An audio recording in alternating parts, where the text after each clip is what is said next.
باب 224 درس رياض الصالحين في مسائل نيوت ان في لانده من الصوم يوتي دي كوركا كانجيا دي كوركا لانده تون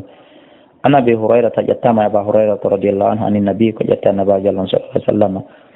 قال اماك اذا نسي احدكم سبو مودon yejjiti nder suuma faaka law nyaami haraw yejjutude na o yejjinkini do yettebaabe aw shariba ma o yari tay o yejjutu to ara Allah no seedi o yejjutu fal yutimma hara yo timmin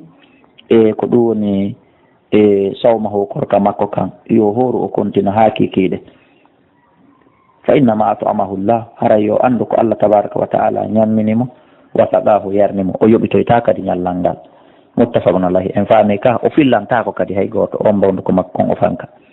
illa koyna gotel hara ko yejjiti kon o ñaami ma o yadi na kanko jeyi ko goɗɗo ɗon ko be o wowloya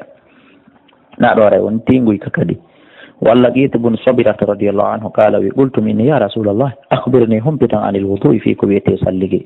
قال لماك أسبي في الوضوء تم من سلقون تسي داو سلقادي ويبودا مأيا سوركي ندا بودا دان هادو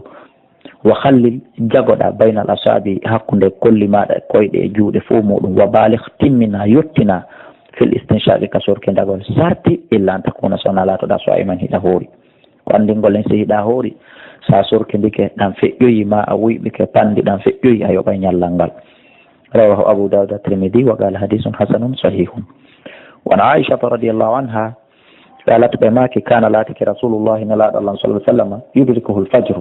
fajri no tawaynoɓe no tawdaynoɓe o tawa kamɓe junubuni ɓe wonde janaba min ahlihi immorde ko ɓe rendi e ɓeygure maɓɓe nden